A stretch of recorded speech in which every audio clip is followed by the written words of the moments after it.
All right, you're in a closing call, everything's going well, and all of a sudden you hear, I want to speak with other companies first before I decide. Sounds familiar? This objection kills more deals than price, timing, or I have to speak with my partner. But what if I told you that you can turn that hesitation into a yes right on the call? In this video, I'm doing a live role play with one of my students to show you how to handle this situation and close the deal right then and there, even when your prospect wants to shop around. Let's get into it. Yes, I have a few questions. So I was role-playing with someone, and I don't know whether I think it's going to happen in situations like this, that the lead or the prospect is unsure about the vehicle or What? Can you say that again? Can you say that again? Sorry. the vehicle. Like, I don't know if I want to do remote closing because I have drop shipping or SMMA Okay. in mind as well. And also, it's like, maybe I do it myself. When you ask them the do it yourself question, it's like, yeah, I mean, it's not a bad idea. Maybe I do it myself, just going through YouTube videos.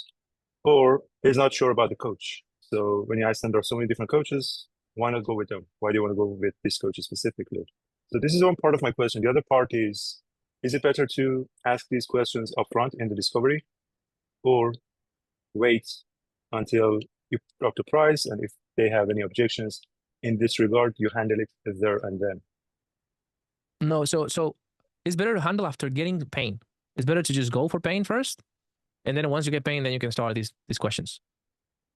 Okay, yes. And then if they give you, I'm not sure about closing, or I'm not sure about the coach, or I'm not sure if I want to do coaching, or how do you handle these? Because Yeah, I so remember, so we start the call, and the first focus is to get pain. Okay, so now let's say I've gotten a lot of pain from you, and then I might ask you, cool. So I guess like, what's the biggest reason behind considering working with John? Say my influencer is called John, right? Working with John and getting yourself in hands-on help or in professional hands, rather than just trying to figure it out on your own, man. like, it's like, can I do it myself? Can you do it yourself? I don't know. What do you suggest? Is it Well, possible to do it myself? what do you think? Can you do it? Can you go from where you are right now and become a 20K per month closer on your own with no help, no guidance, no support, no coaching, no accountability? What do you feel? No, I don't think so. Why not? I mean, it's a long journey, so I definitely need help from someone. Done. But what if they say yes? Or I don't know, maybe I do it myself. We need to foster critical thinking. In all of the Mhm. situations that you're going to put me, I'm going to incentivize you thinking for yourself. So let's go with the coach, for example. I guess out of all the coaches that are out there, what was it about John that attracted your attention? Like, why considering working with John specifically? Yeah, I like his vibe, and I saw some of his videos. So I was like, yeah, let's give it a shot and see how it is, like the No, no, whole no, no, experience stays no, for. no. You're giving me a good answer. Give me a bad answer. Okay. Yeah, I don't know. I just saw his video and then I decided to jump on the call. Don't know much about him. Okay. Do you have the habit of hopping on calls with people you don't know anything about it? No, I mean, it was just this time because I had some free time. So I was like, yeah, let's jump on I, the call and see how it I'm goes. kidding. I'm kidding, man. That was just a joke. What I was trying to say is like, you wouldn't be on this call if there was something that you saw in him that made you go ahead and click the button, fill out the form, make time. People don't do this level of commitment if there is not something that really, really resonates with them. Yeah, but like there are other coaches as well that I have in mind that I want to check them out as well. So Yeah. So my question for you is, why John in the first place? so like I created a list of different coaches that I want to talk to, and then you were the first one. Why? And Why we were the first one? Why we weren't the last one? it was just random. Just the way I stacked the names, you came up first. Why we are even in the list in the first place? Um, yeah, I liked the You're pinned. yeah yeah It's like you yeah, know you what I got mean? me. It's like why we're not out of the list? Like why not discard Yeah, us right away? That's another question as well. So it's just like, you tell me, you are here. You put yourself here, not myself. So you just have to. Why are you here then? yeah. So you dig until Yeah. they have nothing else to say, or like they No, kind then of just tell me handle their own reasons. Like objections. all I need is just some reasons as to why they believe John it could be a good coach. Even if they are researching other coaches, that's a different objection. That's a different thing. But it's just like, give me a check in, John, and then boom, fine. You know. But it is not a question that you have to ask all the time. We only ask it if we see red flags. If they've already established or shared how helpful the podcast was, or how good the testimonials were, now you don't need to ask why, Mark. You know what I mean? Mhm. So these are more situational questions. So you continue the call regardless of these kind of Depending, wishy-washy. depends on the red flag. If they multiple times have stated that they have all the calls with all the coaches and that they want to look what we have, but they're not going to make any decision right now, then I have to handle that. I have to handle that in the discovery before proceeding. And if I don't handle that, I'm not going to proceed. That makes sense. So I have to go, yeah, that's no worries. Just so you know, for us, that's no problem. We actually encourage people to go ahead and speak with who they want to speak. And that's why most people come back. So I guess like for you, just so I can make sure I can help you out, there are two types of people in this that come to us that say that they want to speak with other coaches. There's people that have a problem and they're ready to take action once they find a solution. And there are people that even when they find one or two solutions that could work with them, they want to default into continue to collect more information. They want to continue to do research ongoing. Even if they have great options in front of them that they know they will work, they will always want to decide, let me just research a little bit more. So my question to you is, which one of these two guys are you right now? And then I ask them. If they say this, I'm going to challenge the hell out of the guy. If he says this, I'm going to challenge a little bit just to make sure. Because if he's like, no, like I booked these calls, but if I find what I'm looking for, I'm ready to go. Then you can close that guy because he's ready to take action. But if he's like, no, like I want to speak with other coaches. Yeah, but that's not what I'm asking you. What I ask you is, if you find what you're looking for, you find one or two solutions, and you already have one or two solutions that you know it will work for you, are you going to continue to collect more information, or are you going to take action on the solutions? I'm going to continue to collect more information. Okay, so even when you do find what you're looking for, you're going to still collecting more information, speaking with more people. Yes. Okay. Can I challenge you on that? Yeah, sure. Go ahead. Well, what if that way of thinking has gotten you to where you are right now? What if that's the very reason why you've been 6 months in this situation and you have seen no progress? Well, how do you mean? Yeah, because how much research is enough research? It's just like 5 coaches.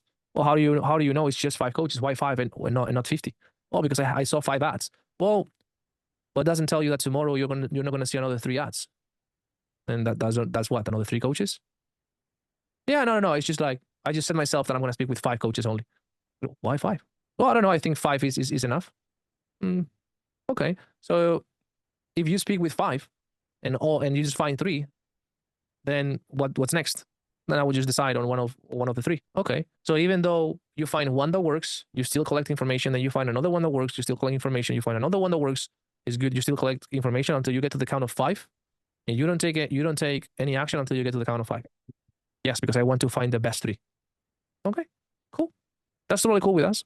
Now, that way of thinking, in our experience, has never matched the type of people that were here looking to help, because that is just simply a bad pattern of behavior. The people that we're looking to work with and the people that we're looking to bring in are people that are ready to take action. We have no problem with people that are looking on other competitors or other coaches. We have no problem with that. But if that person finds what they're looking for to solve the very problem they're actually here for, that is so important to them, and they decide consciously to continue to collect the information, I know that person is not for us, because we simply don't tolerate that type of pattern here, because it's in contradiction to what we need to do, which is bringing you results. When we see an opportunity, we take it. When there's an opportunity for you to teach you or to grow you, we grow you. We don't wait for, let me see 5 other different clients, and then I will decide which one I'm going to focus on growing. It's like, no, we're action takers. So you don't have to be in that situation right now, and that's okay. But if that is the case, we have a process for that, and I can walk you through it. Totally up to you. Yes, no, I'm not moving. I'm not going to do anything until I speak with 5 coaches. Great. Do you want me to walk you through that process? Yes. Talk to them first. And if you don't find what you're looking for, then just come to us. And if you do find what you're looking for without talking to us, just best of luck, man. No worries. I genuinely wish you the best. Out. Yeah, it was great. Okay. Very important. And this is very unlikely that this happens. Very unlikely, Reza. But that is how you handle that. When they say, we're talking with other providers, you need to create this contrast of identity. Are you the type of person that is, yes, looking for other providers, but you're ready to take action if you find the right opportunity? Or are you the type of person that is looking to speak with multiple providers, and even if you find the right solution for you, you are still going to default into speaking with more providers? Which one of these two are you? Because can we all see how being this guy makes no sense? Oh, even if you find what you're looking for, you're going to still looking for what you already found? Yes. Okay, why? Where does that come from? How is that? What has that done for you over the last 6 months? It's just, how is that even helpful? Like, what is the rational reason as to how that way of thinking is going to put you in a better position? Because I'm not saying that you should not go and research people. We're cool with that. What I'm asking you is, once you find the right solution for you, are you taking action, or are you continue to collect more information? Because if they just go there, that is the limiting factor. That is the limiting belief that has kept these people in this situation. It's kind of like overanalyzing, overthinking, procrastination. That is a form of procrastination. Yeah, they call it analysis paralysis. Exactly. So it's just like, that's why I would get to a place where I would say, have you ever considered that that very way of thinking is the reason why you're stuck in life? Well, I don't see it that way. Well, over the last 6 months, how much progress have you done with these things? Zero. Why? Well, would it be the case that is because you never took action? Would it be the case that you never took action because you're always looking for more information? So what is going to happen if you continue to feed that way of thinking? And you even if you find what you're looking for, you're going to still collect information. Do you feel like you'll ever take any action? Yes, I will. Well, how? You haven't. So what do you think you need to do right here, right now, and how your mindset needs to be different in this situation so that you can put yourself in the best possible position to even have a chance to achieve your goals? I don't know. Well, do you feel you need to continue to think that way? And even if you do find a solution, you're going to look for more information? Or do you think you need to believe in a way where it's like, once I find the right solution, I just immediately take action?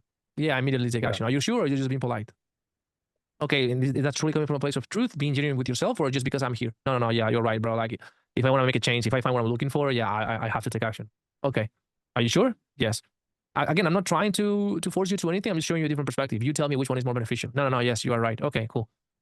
My question to you is, what's going to happen when you do find the right solution and these voices come to your head and say, hey, let's just look for another two or three more coaches? What are you going to say to those voices? Yeah, I know. Oh, what are you going to say to those voices? I'm going to tell them to shut up and I'm going to take action. Are you sure? Yes. Do you want me to hold you accountable to that standard? Yes, please. Okay. Yeah, Lock there's so many in. layers to this. You tie down in different layers, so you make sure it's never going to come up again. It's pre-handled. So if it comes again, it's like, hey, do you remember you told me that you wanted me to hold you accountable and remind you of that? Do you remember? Yeah. Can you deal with those voices, or do you want me to step in? No. Yeah, let's do it. How do I pay? That's great. Okay, it's just training, guys. Like, I wasn't born with this. It's just I learned it and practice it. Okay. Good question, Reza. Yes.